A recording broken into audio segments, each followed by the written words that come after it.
Tidiane Thiam, bonjour. Bonjour Joël. Comment allez-vous? Je vais bien, la santé est bonne, le moral est bon, même si je suis un peu attristé par les événements récents dans notre pays. Moment décisif, situation décisive en ce moment en Côte d'Ivoire. Que pensez-vous de la situation actuelle? Écoutez, nous avons tous attendu 2025 avec beaucoup d'impatience, parce qu'en fait, nous pensions que ce serait un moment où nous, en particulier le PDCI, nous pourrions présenter aux Ivoiriennes, aux Ivoiriens, toutes les idées que nous avons pour améliorer la situation dans notre pays. Et nous pensions que nous serions actuellement en plein débat d'idées qui s'affrontent. Ce que nous voyons malheureusement sur les écrans samedi, ce sont des bastonnades, des affrontements, des arrestations, l'utilisation de gaz lacrymogène, le recours à la violence, toutes choses que nous réprouvons profondément. Et je veux avoir une pensée et un mot aussi pour tous ceux qui ont été arrêtés. Je m'associe aux souffrances et aux préoccupations de leurs familles et je vais mentionner deux personnes qui sont des militantes du PDCI, en particulier Djeneba Soumaoro, qui est une militante que nous connaissons toutes et qui est une personne fantastique, déterminée, énergique, qui a été maltraitée. Les images ont fait le tour du monde, maltraitée, traitée de façon très violente. C'est une personne pacifique. Madame Assata Chérif, qui a été arrêtée pour avoir simplement parlé à la presse étrangère, ce n'est pas ce que nous souhaitons voir en Côte d'Ivoire. Mais comment vous pensez qu'on est arrivé à cette situation? C'est une question importante. À qui la faute? Moi, ce que j'observe, c'est que jusqu'ici, l'opposition avait organisé des manifestations de masse qui se sont déroulées dans les meilleures conditions, notamment en juin, le 14 juin, et aussi le 9 août. Et je crois que tous avaient salué la modération, le contrôle des militants qui s'étaient déplacés ce jour-là. Donc tout s'était passé dans de très bonnes conditions. Pourquoi soudain un tel déclenchement de désordre? Je crois qu'il faut quand même trouver la cause dans l'interdiction qui a été faite. On essaie de se prémunir contre je ne sais quel danger dans un pays où l'opposition s'est comportée de façon légaliste, responsable, calme. Pourquoi créer un climat où on interdit aux uns et aux autres d'exercer une liberté fondamentale qui est la liberté de manifester pacifiquement? Tidiane Thiam, toutes ces situations de répression, ce sentiment d'insécurité aujourd'hui, quelle est l'image que ça donne de la Côte d'Ivoire, que ce soit en interne mais également à l'extérieur? C'est malheureux parce que ça alimente les préjugés de ceux qui ont une image négative de l'Afrique et qui pensent qu'on est le continent du chaos, le continent du désordre, que nous sommes incapables de fonctionner de façon démocratique. Ça alimente ce genre de préjugés. Et moi, en tant qu'Africain, en tant qu'Ivoirien, en tant que Noir, je le regrette profondément parce que ce n'est pas l'image que je souhaite qu'on donne. La difficulté devant laquelle on est, c'est qu'on a dit à la communauté internationale que la Côte d'Ivoire était exemplaire, un modèle de développement, et que tout se passait bien. Alors, c'est difficile de réconcilier ce narratif, comme on dit de nos jours, très positif, avec le fait qu'on ait besoin de 44 000 membres des forces de l'ordre pour pouvoir organiser une élection, avec le fait qu'on interdise les manifestations.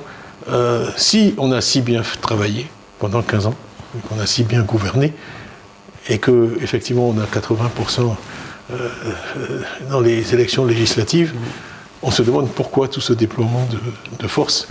C'est incompatible. Les deux choses ne peuvent pas être vraies en même temps. À savoir qu'on a très bien travaillé, que la population est extrêmement satisfaite, mais qu'en même temps on a tellement peur qu'elle exprime ce qu'elle pense qu'on est obligé de la réprimer et de lui interdire de se manifester. Alors, vous parlez justement de contradiction, Tidiane Thiam. Vous êtes aujourd'hui opposé au rassemblement des oufouettistes. On parle d'oufouettisme et d'un côté, on voit des brimades de la population. Oui.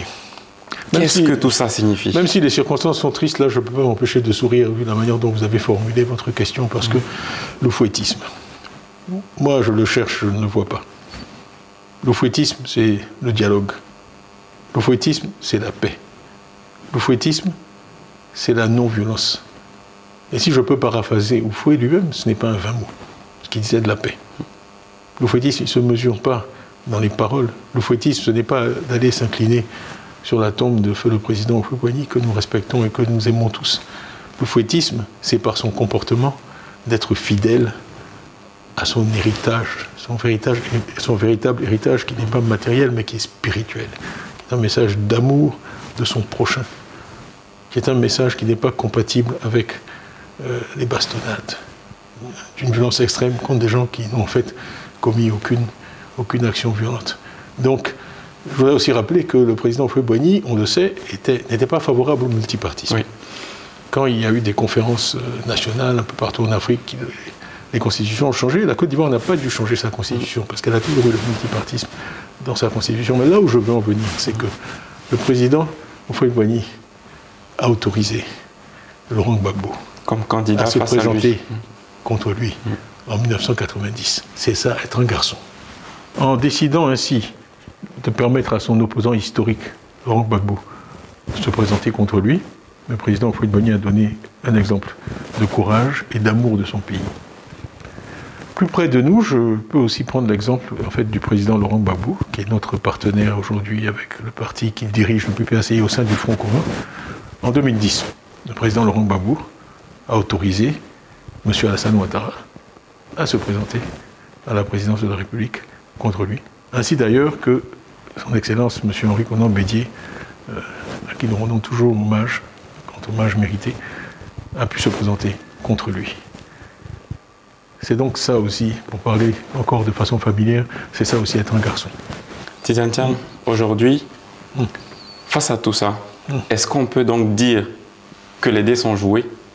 Ou est-ce que la population ivoirienne, toutes ces personnes qui vous portent aujourd'hui comme un espoir, peuvent toujours aspirer justement à se dire tôt ou tard ça finira? Ce n'est pas ma petite personne qui est importante. Ce qui est important, c'est l'espoir. L'espoir, c'est comme l'oxygène. C'est indispensable à la vie humaine. Pour qu'une société puisse prospérer, il faut que les individus qui constituent cette société puissent espérer. Et s'il y a une chose dont je suis fier dans ce que le PDCI et moi-même avons fait depuis 1 an et demi, c'est d'avoir redonné l'espoir aux Ivoiriens. Alors, de grâce, je leur demande de ne pas cesser d'espérer. Cette Côte d'Ivoire que nous souhaitons tous voir, de paix, où règne l'amour de son prochain, où on ne gouverne pas au profit d'un clan ou d'un groupe, mais au profit de tous, où il y a une justice indépendante, impartiale, qui ne peut pas être instrumentalisée par l'État. Cette autre Côte d'Ivoire, comme nous l'avons dit dans un slogan, cette autre Côte d'Ivoire est possible. Non seulement elle est possible, mais elle sera. Merci Tidiane Thiam. Merci.